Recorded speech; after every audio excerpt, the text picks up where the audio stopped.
Hello and welcome. Hello everyone, এটা আমার চ্যানেলের একদম প্রথম ভিডিও।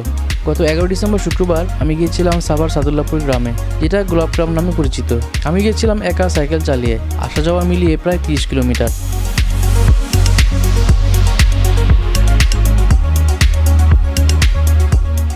সকাল 9টার দিকে মিরপুর 2 নম্বর স্টেডিয়াম থেকে যাত্রা শুরু করি।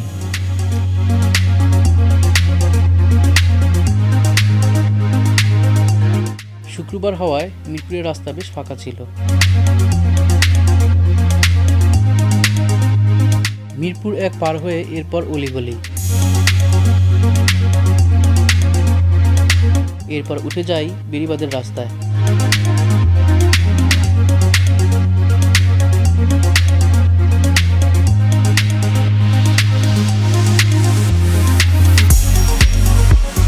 মিরপুর বেড়িবাঁধের পশ্চিম পাশে অবস্থিত সাদুল্লাপুর গ্রাম। এই রাস্তায় বাস, ট্রাক, মোটরসাইকেল বেশ দ্রুত চলে, তাই একটু সাবধানে চালাচ্ছিলাম। আপনারা এখন যে ফুটেজটি দেখছেন, এটা স্পিড দ্বিগুণ করা, তাই ভাববেন না আমি জোরে চালাচ্ছিলাম।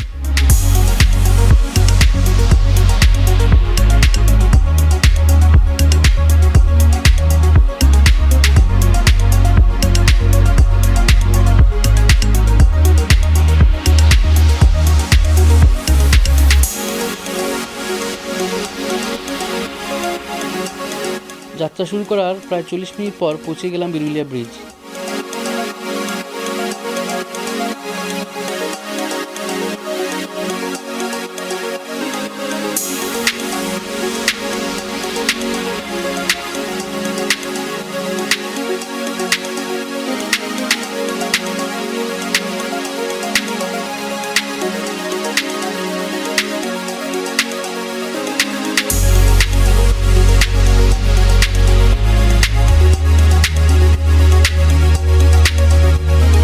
বিরুলিয়া ব্রিজ পার হয়ে আরও কয়েক কিলোমিটার দূরে গোলাপগ্রাম।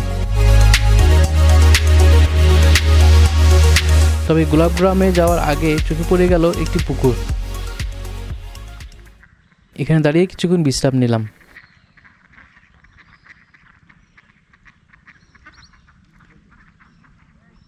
পুকুরটি বেশ বড় এবং সুন্দর। এরপর পৌঁছে গেলাম গোলাপগ্রাম।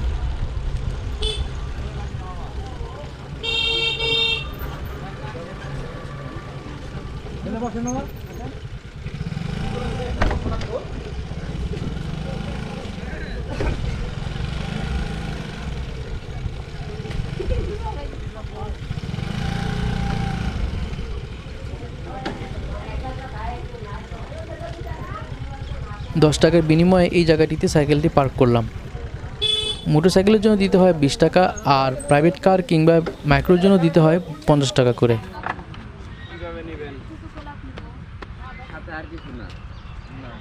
বিরুলিয়া ইউনিয়নের সাদুল্লাপুর, শ্যামপুর, মোস্তাপাড়া গ্রামগুলোতে মূলত গোলাপের চাষ হয়। এটা গোলাপগ্রাম নামে পরিচিতি পেলেও এখানে শিউলি, জবা, কসমস, ডালিয়া, বেলি, গন্ধরাজ, হাসনাহেনা, কামিনী, গাঁদা ফুল সহ আরও অনেক রকমের ফুল চাষ হয়। শ্যামপুর গ্রামে প্রতি সন্ধ্যায় বসে গোলাপের হাট।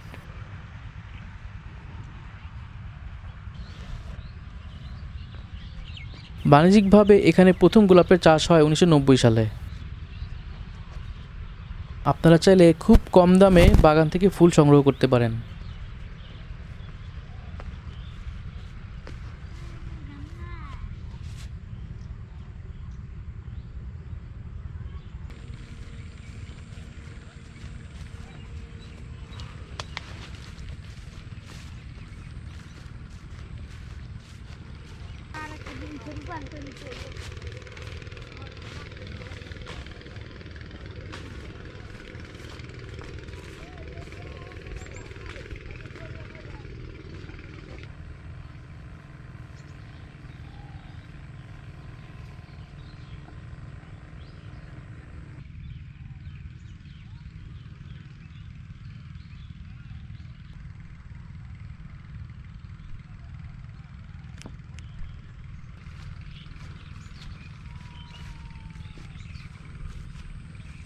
এখানে প্রায় 40টি জাতের গোলাপ চাষ করা হয়, লাল, নীল, বেগুনি সহ বিভিন্ন রং আর আকৃতির।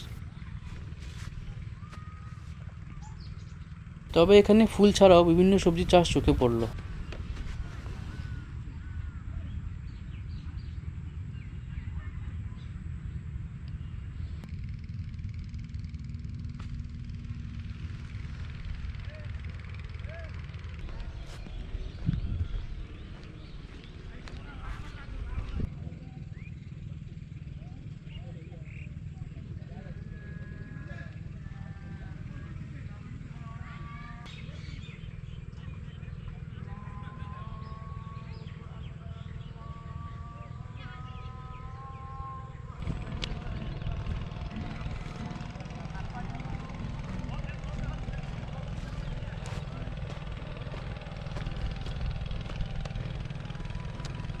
ছুটির দিন ছাড়াও সপ্তাহের প্রতিদিনই অসংখ্য মানুষ আসেন গোলাপ গ্রামে ঘুরে বেড়াতে।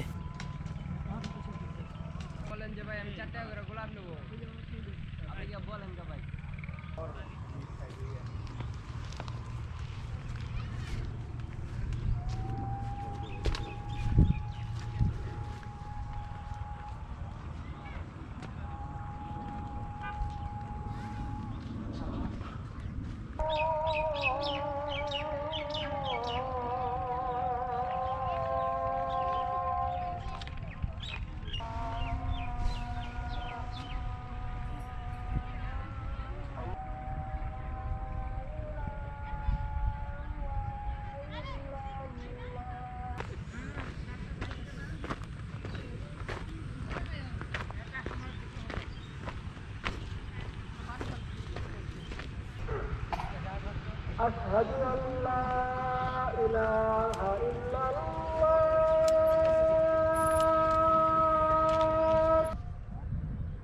حي على الصلاة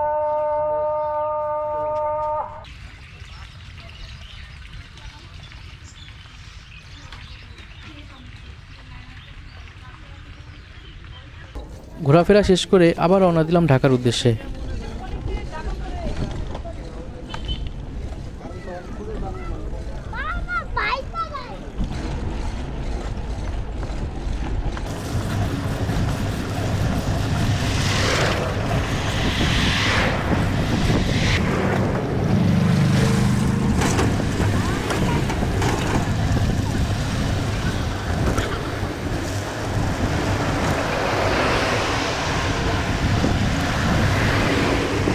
ফেরার পথে বেড়িবাঁধের রাস্তার পাশে এই দোকানটা কিছুক্ষণ জিরিয়ে নিলাম, কারণ এরপর আবার বেরিয়ে পড়তে হবে নতুন কোনো জায়গার উদ্দেশ্যে।